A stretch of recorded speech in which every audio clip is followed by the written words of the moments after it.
जोहार दोस्तों, आप सभी को फिर से एक बार जोहार एग्जाम में स्वागत। दोस्तों आज मैं फिर से आप लोगों के लिए साइंस का इंपॉर्टेंट 20 क्वेश्चन लेके आए, जो कि दोस्तों ये मोस्ट इंपॉर्टेंट रहने वाला है। ठीक है, ये आप लोग आगामी आने वाली झारखंड सचिवालय के एग्जामिनेशन में आप लोग झारखंड महिला और सुपरवाइजर का एग्जामिनेशन और जितने भी जेसीसी द्वारा एग्जाम कंडक्ट करवाए जाएंगे और वहाँ पर साइंस पूछा जाएगा, तो आप लोग यहाँ से एकदम प्रश्न देखने को मिलेगा। ठीक है, एकदम 100% श्योर रहिए, आप लोग यहीं से सारा प्रश्न देखने को मिलेगा। बशर्ते आप लोग एग्जाम तक बने रहना है। ठीक है, जितना बताया जाएगा और जितना बताया गया सभी को देखना है, और जो जो हम बताएंगे वो सिर्फ आप लोग को फॉलो करना है। तो आप लोग को सारा कंसेप्ट क्लियर हो जाएगा और क्वेश्चन आप लोग को याद भी हो जाएगा मुखस्ती। बस आप लोग को बने रहना है। ठीक है, तो चलिए आज की हम लोग क्वेश्चन को देखते हैं। तो देखिए, आज की हम लोग क्वेश्चन है, आपकी आंखों तक पहुंचने से पहले वस्तु से प्रकाश किरणें क्रॉस होती है, इसलिए प्रकाश सूक्ष्मदर्शी द्वारा देखी जाती है। छवि क्या होगी? समान होगी, परिवर्तित होगी, व्युत्क्रमित हो और हास्वित होगी, ह्रास्वित होगी। तो देखिए इसका जो आंसर आप लोगों को रह जाने वाला है सी नंबर ऑप्शन हो जाएगा। ठीक है, व्युत्क्रम की ओर। तो देखिए आप लोग एक प्रकाश चैप्टर है फिजिक्स से। ठीक है, इसको आप लोग पढ़ लीजिएगा, है ना। यहाँ से आप लोग का एक प्रश्न एकदम 100% रहेगा, 1 से 2 प्रश्न आप लोग यहाँ से देखने को मिलेगा। ठीक है, प्रकाश चैप्टर से आप लोगों को एक प्रश्न देखने को मिलेगा। तो इस चैप्टर को आप लोगों को अच्छी तरह से पढ़ लेना है। जो जो भी चैप्टर से आता है वो आप लोग को बताते रहेंगे। ठीक है, देखिए नेक्स्ट क्वेश्चन है, और अंतिम पंक्ति में बैठे हुए एक छात्र को ब्लैक बोर्ड पढ़ने में कठिनाई हो रही है। देखिए ध्यान से आप लोग क्वेश्चन को सुनिए। अंतिम मतलब पीछे बैठा है कोई लड़का और उसको ब्लैक बोर्ड पढ़ने में कठिनाई होता है, तो वो किस दृष्टि मतलब उसके लिए क्या प्रॉब्लम है बताइए? घेंघापन है कि जरा दूरदर्शिता है कि निकट दृष्टि है कि दूरदृष्टि दोष है? तो बताइए क्या समस्या है उसका? तो देखिए उसका है निकट दृष्टि दोष। अब बोलिएगा आप लोग उल्टा, आप लोग 10th या 9th क्लास में पढ़े होंगे। ठीक है, इसका जस्ट उल्टा होता है, राइट। तो देखिए निकट दृष्टि मतलब जब दूर की वस्तु को दिखाई नहीं देगा तो वो निकट दृष्टि दोष है। ठीक है, और जब दूर की वस्तु क्या बोलते हैं, नज़दीक की वस्तुओं को, जब निकट की वस्तु को नहीं दिखाई देगा तो वो दूरदृष्टि, यानी कि जस्ट उसको अपोजिट कर देना है। ठीक है, और इसका आप लोग समाधान भी बताते हैं, है ना। देखिए पूरे लास्ट में बैठा हुआ कोई व्यक्ति या बच्चा ब्लैक बोर्ड को अच्छे तरह से विषय वस्तु को नहीं समझ पा रहा है या फिर नहीं देख पा रहा है, तो वो निश्चित ही रूप से निकट दृष्टि दोष से पीड़ित है। जैसा कि आप सभी को बताएं, निकट दृष्टि दोष ये आप लोग को आँखों का ऐसा दोष है जिसमें निकट की वस्तुएं तो साफ दिखाई देती है, परंतु दूर की जो वस्तुएं हैं वो दिखाई नहीं देती है। ऐसा माना जाता है कि जो व्यक्ति 2 मीटर या 6 फीट की दूरी के बाद चीज़ें साफ साफ नहीं देखता है तो वो निकट दृष्टि दोष से पीड़ित है। इसके निवारण के लिए उस व्यक्ति को अवतल लेंस की चश्मे का उपयोग किया जाता है, और आपके पास दूरदृष्टि है तो उत्तल लेंस का प्रयोग किया जाता है, राइट। नेक्स्ट है, एक अंतरिक्ष यात्री को आकाश नीले की बजाय काला दिखाई देता है, ऐसा क्यों होता है? मतलब एक अंतरिक्ष यात्री है जिसको आकाश नीले रंग की बजाय काला दिखाई देता है, ऐसा क्यों होता है? वहाँ कोई तारे नहीं होते हैं, बाह्य अंतरिक्ष में कोई वातावरण नहीं होता है, वहाँ कोई सूर्य नहीं होता है, या फिर वहाँ कोई चांदनी नहीं होता है। तो इसका आप लोग का आंसर हो जाएगा वहाँ पे कोई अंतरिक्ष वातावरण नहीं होता है। ठीक है, यानी कि वायुमंडल नहीं होता है, राइट है। इसलिए बी नंबर ऑप्शन जो होगा बिल्कुल करेक्ट आंसर हो जाएगा। नेक्स्ट है,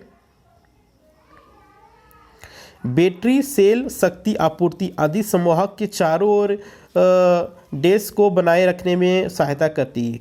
कौन बनाए रखने में सहायता करती है? विभवांतर, विभव, आवेश, प्रतिरोध, तापमान। तो इसका जो आप लोग आंसर रह जाने वाला है विभवांतर हो जाएगा। ठीक है, क्या हो जाएगा? विभवांतर हो जाएगा।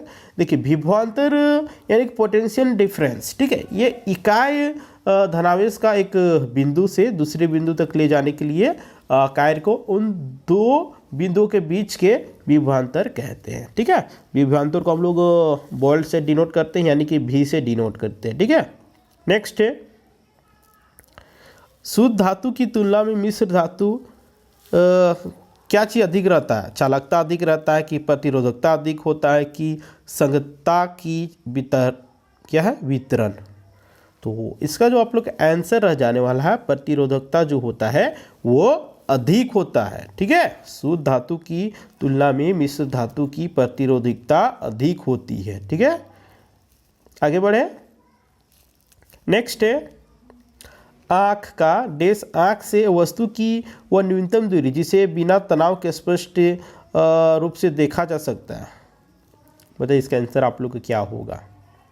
देखिए, आँख का निकट बिंदु, आँख से वस्तु की वह न्यूनतम दूरी है जिसे बिना तनाव के स्पष्ट रूप से देखा जा सकता है, यानी कि सामने की जो चीज़ें रहता है बिना कष्ट से हम लोग उसको देख सकते हैं। इसीलिए ए नंबर जो होगा बिल्कुल करेक्ट आंसर हो जाएगा।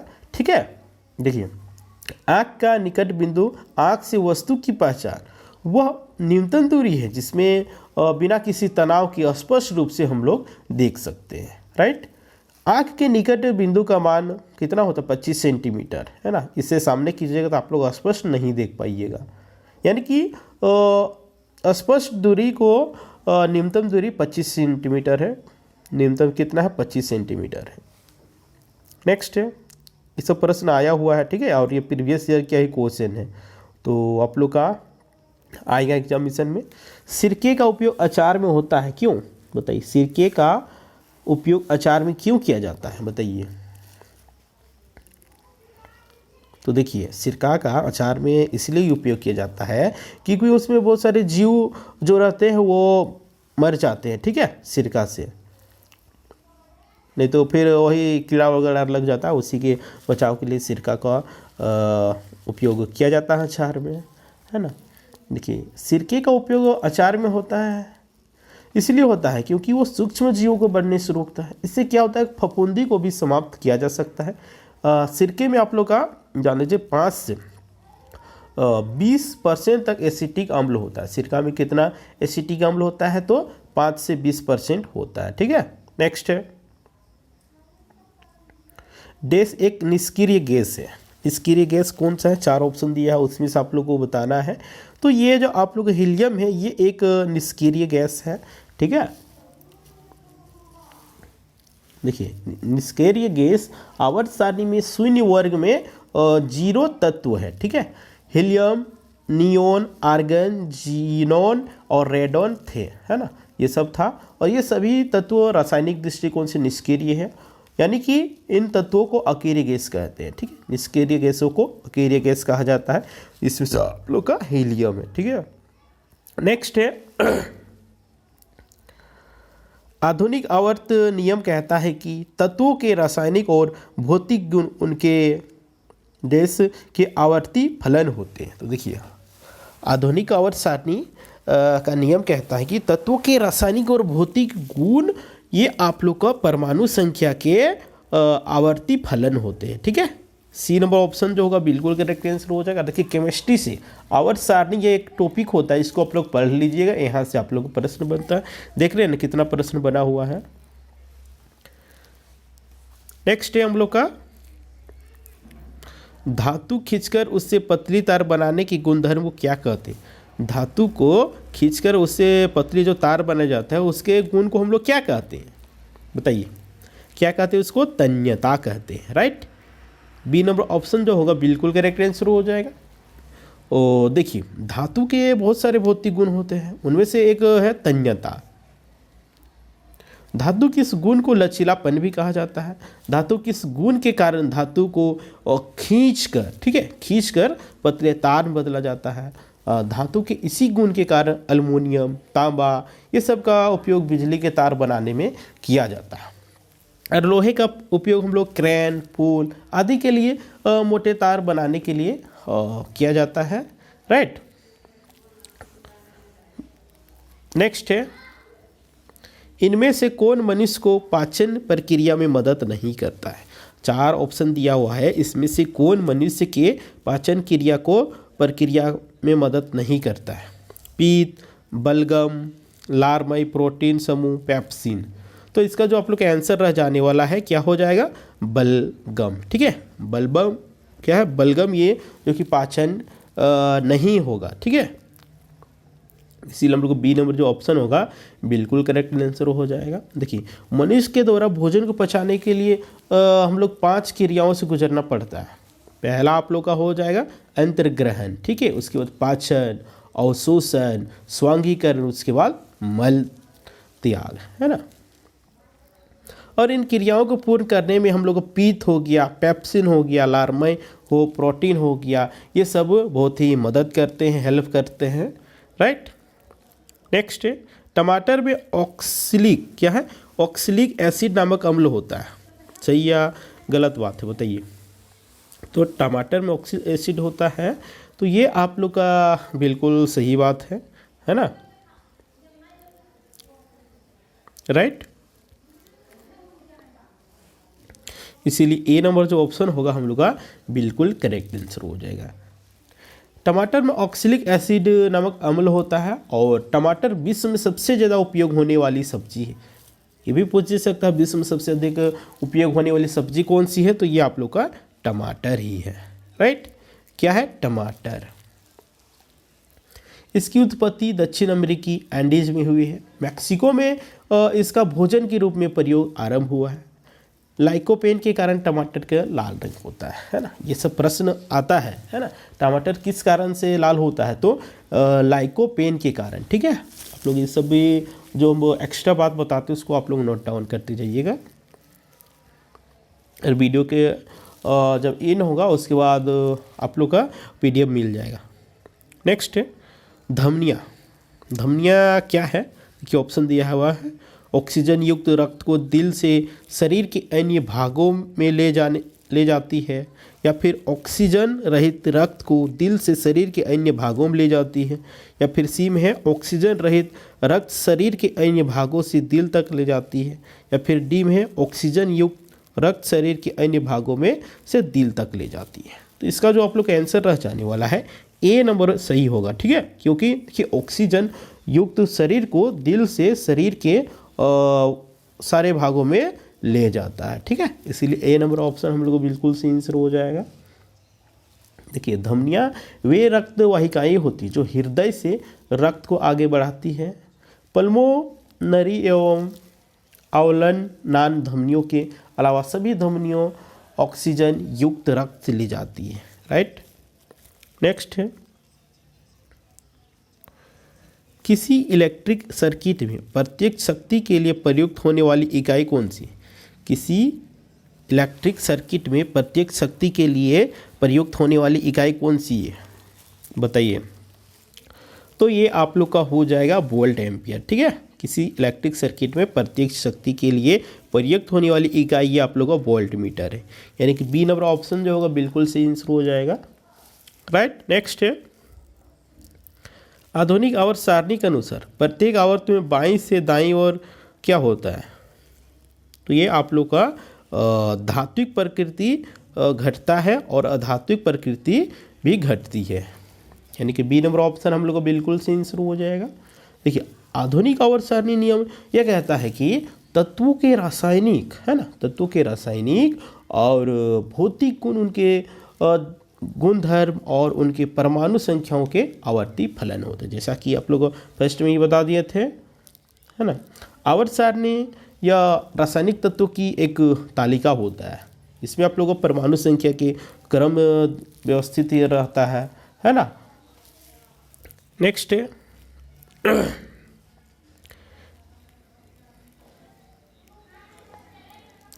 पेट से भोजन को निकास द्वारा नियंत्रित किया जाता है, जो इसे छोटी मात्रा में छोटी आंत में भेजता है। बताइए इसका आंसर क्या हो जाएगा? तो इसका जो आंसर हो जाएगा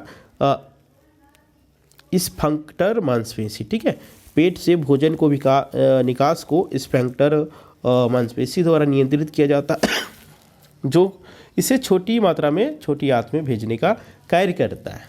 राइट, देखिए, पेट से भोजन के निकास को फंक्टर मांसपेशी द्वारा नियंत्रित किया जाता है, जो कि इसे छोटी मात्रा में छोटी आंत में भेजता है। कहाँ भेजता है? छोटी आंत में भेजता है, राइट।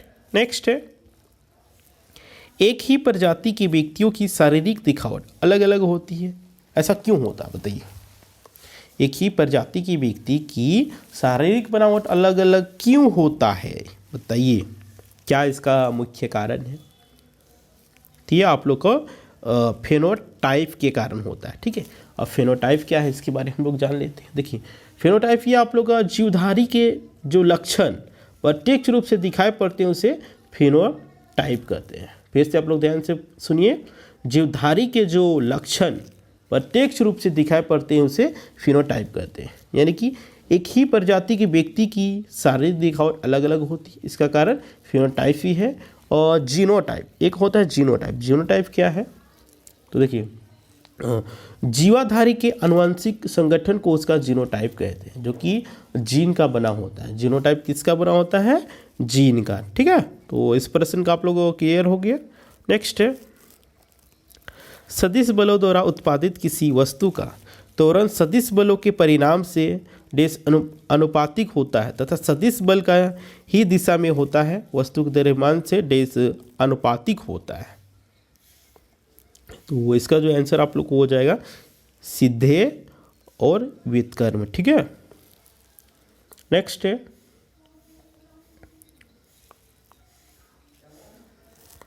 आधुनिक और सारणी में समूह 1 से समूह 18 तक क्या होता है? ऊर्जा बढ़ती है, उसमें ऊर्जा बढ़ती है, आयनीकरण ऊर्जा बढ़ती है कि यांत्रिक ऊर्जा बढ़ती है कि विद्युत चालन और ऊर्जा बढ़ती है?